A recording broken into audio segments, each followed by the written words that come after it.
Vamos ahora a terminar este tema haciendo un comentario sobre el proceso de evolución del concepto de socialismo.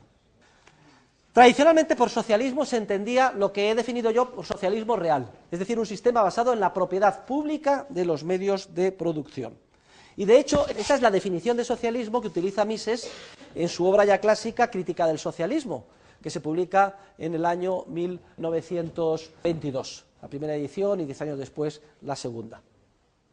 ¿Y es que estaba Mises equivocado? No, es que en ese primer tercio del siglo XX, cuando se hablaba de socialismo, se entendía siempre socialismo real de origen marxista, o soviético, de los soviets.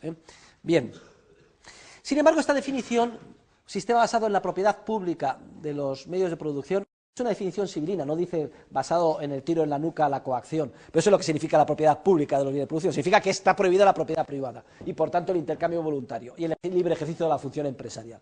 Todo está organizado desde arriba en base a datos coactivos, es decir, toda la economía, como decía Lenin, organizada como si fuera el Ministerio de Correos e impuesta por la fuerza de la policía. Esa definición, propiedad pública de los medios de producción, es una definición que desde el punto de vista científico enseguida se manifestó ser muy poco satisfactoria. Primero, porque es una definición estática. Habrá socialismo si existe o no propiedad pública de los medios de producción. Segundo, porque para definir si hay o no socialismo es necesario con carácter previo entender lo que es la categoría jurídica de lo que es la propiedad privada o la propiedad pública y la categoría económica de lo que son los medios de producción. Es preciso, por tanto, abrir la ventana para que entre el oxígeno de la concepción subjetivista y dinámica del mercado. Lo importante no es tanto si hay o no propiedad pública sobre una categoría económica, medios de producción, sino identificar de manera transparente la esencia del socialismo. Y la esencia del socialismo en términos dinámicos es la coacción. La coacción es una acción humana que consiste en violentar a los demás para que hagan no lo que ellos quieran, sino lo que quiero yo. Forzarles, imponerles por la fuerza, ya saben, violencia física o amenaza de violencia física. Y así, hacia los años 80 del siglo pasado, se produce un avance muy importante en la definición y en la concepción del socialismo, básicamente de la mano de Hans Hermann Hoppe.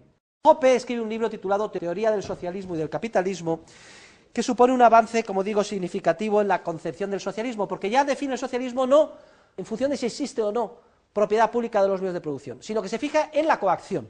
Define el socialismo como todo sistema de agresión o coacción institucional en contra del derecho de propiedad.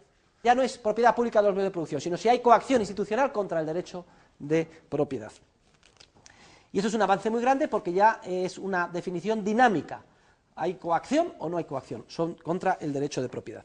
Sin embargo, aun siendo un avance importante esta definición, a mí no me pareció del todo perfecta y veía que le seguía faltando algo.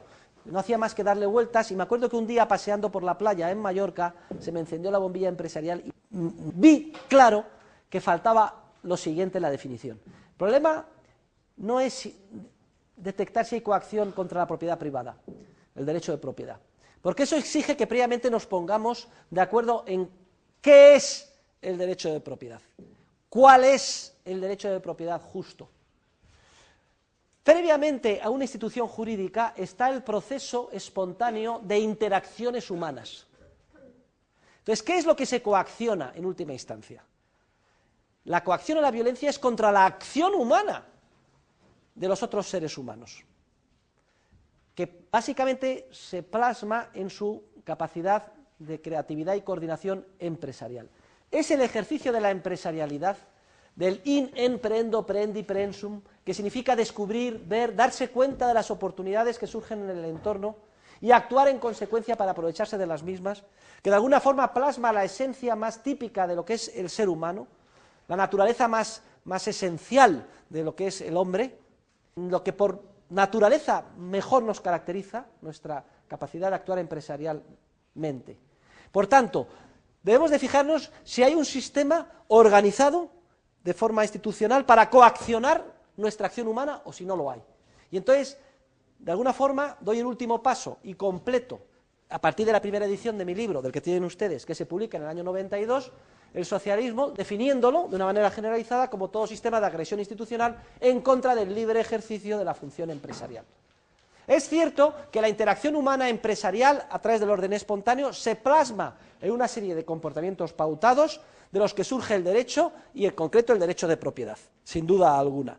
Pero la acción humana de tipo empresarial es previa al derecho y la coacción es previa, en ese sentido puede serlo, a su plasmación jurídica. Y por eso llego a la definición que es la que hemos utilizado en clase. El socialismo lo debemos de entender como todo sistema de agresión institucional contra lo que sería el origen del proceso evolutivo que se plasma en forma de derecho de propiedad, que es la acción humana o la función empresarial.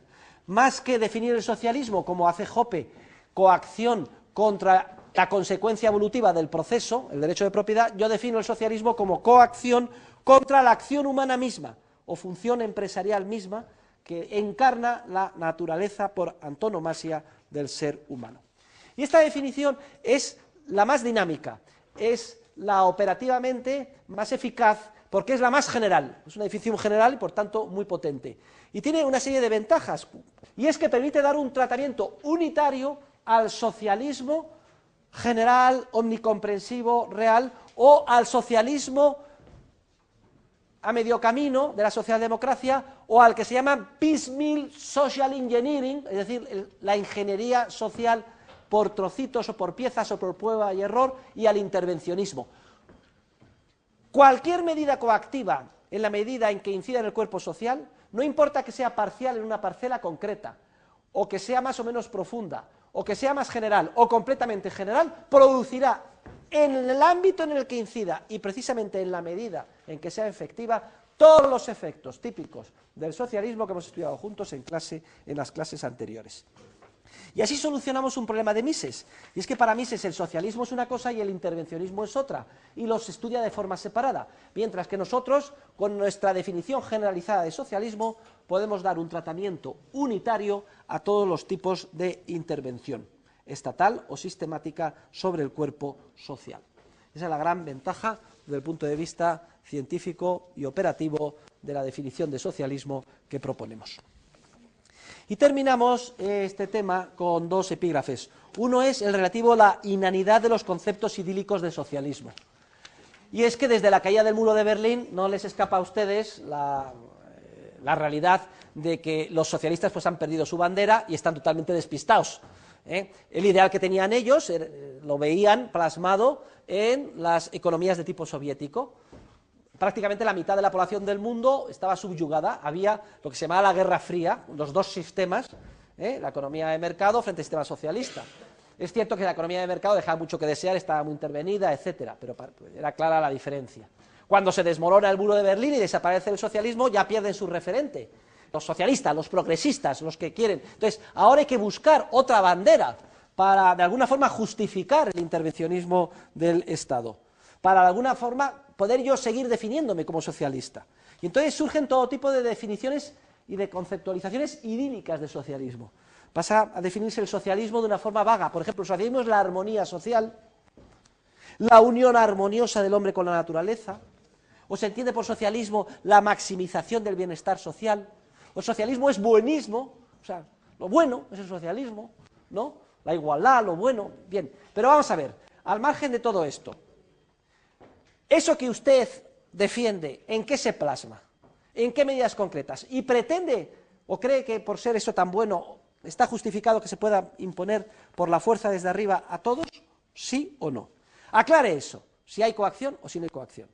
Primero, aclárese usted su confusión mental de lo que pretende. Y segundo, ¿quiere imponerlo por la fuerza? De esta forma lograremos desenmascarar en cada caso cuando estamos ante un caso de confusión mental o ante un caso de simple y burdo oportunismo o lo que suele ser más habitual, un procedimiento para enmascarar con un maquillaje atractivo la agresión institucional que se quiere seguir ejerciendo. ¿Y la bandera antes qué era? Pues conseguir el socialismo real. ¿Ahora la bandera qué es? Pues el calentamiento global, eso justifica todo. Justifica impuestos, prohibir que usted consuma, que no comamos vacas.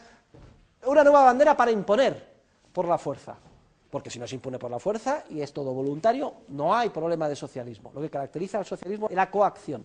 Siempre busquen ustedes si al final es coacción o no, que se quiere imponer por la fuerza del Estado.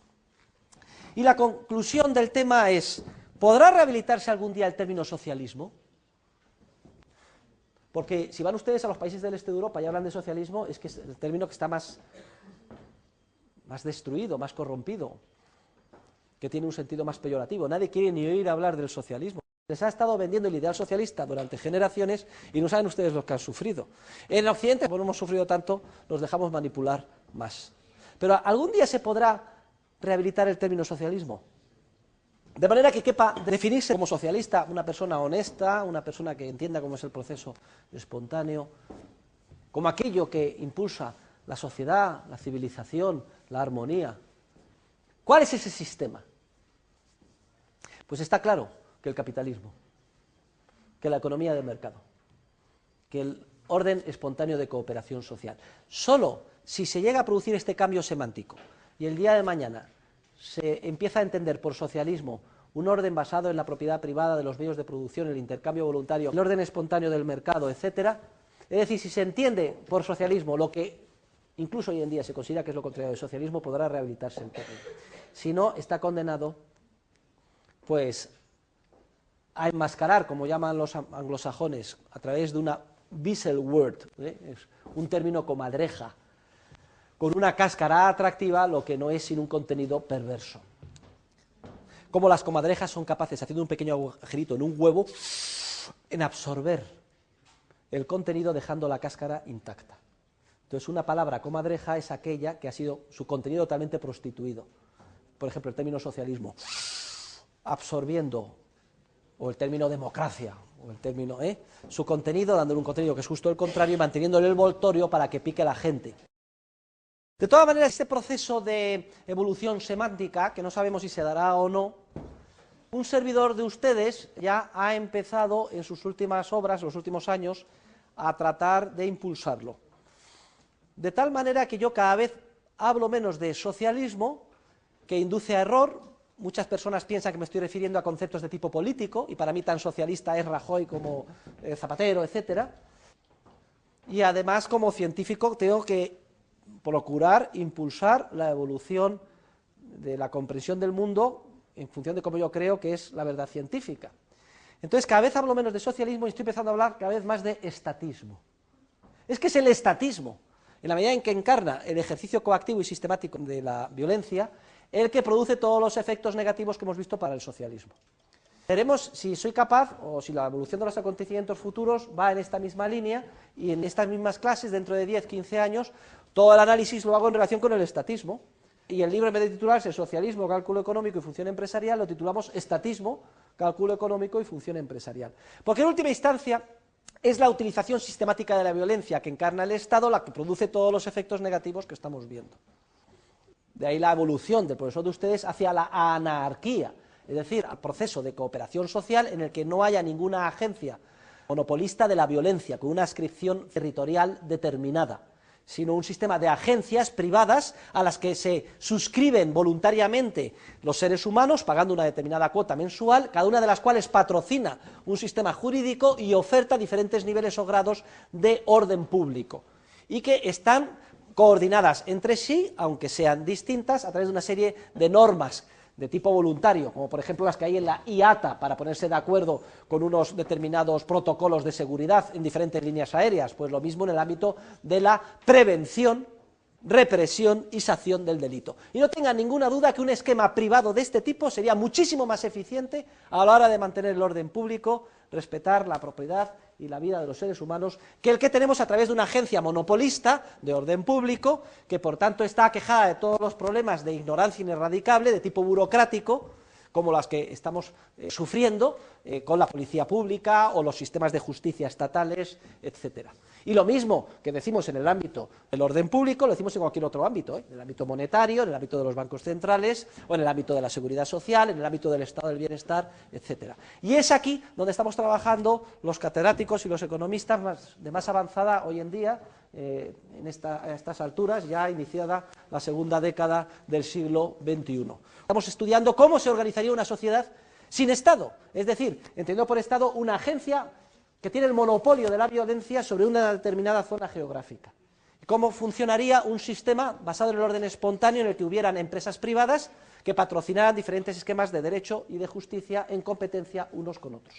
Lo dejo aquí simplemente diseñado. Aquellos de ustedes que tengan interés, puedo dar la bibliografía más reciente y los diferentes artículos y libros. En español hemos publicado Justicia sin Estado, del profesor Bruce Benson, de la Universidad de Florida en Estados Unidos, lo tiene en Unión Editorial, por si quieren hacer el trabajo sobre él, además con una serie de estudios históricos deliciosos, que demuestran cómo la justicia ha funcionado muy bien y además de manera privada en muchos contextos históricos. O los trabajos del catedrático de la Universidad de Zúrich, Bruno Frey, que desarrolla las Functional Overlapping Competing Jurisdictions, jurisdicciones solapadas en competencia sin adscripción territorial, cada una de las cuales ofrece diferentes niveles de orden público, es decir, seguridad, defensa, tipo Prosegur, tipo Securitas, y además con un código jurídico determinado. En unas el aborto es delito, en otras el aborto no es delito, cada uno paga a la que considera, tampoco hay obligación de estar adscrito a ninguna, y luego se está estudiando y analizando qué pasa cuando uno roba el televisor al de otra agencia, qué pasa con los mafiosos, todo eso se está analizando. Y desde luego habría muchísimo menos mafiosos que hoy en día, porque el Estado es muy ineficiente por falta de información. Y de hecho, después de 30 años, ¿usted cree que en un proceso de mercado privado duraría una mafia durante 30 o 40 años? Vamos, es que eso es el colmo de la ineficiencia. No, un sector privado acabaría con las mafias de manera mucho más rápida, eficiente, barata y justa, que es lo más importante.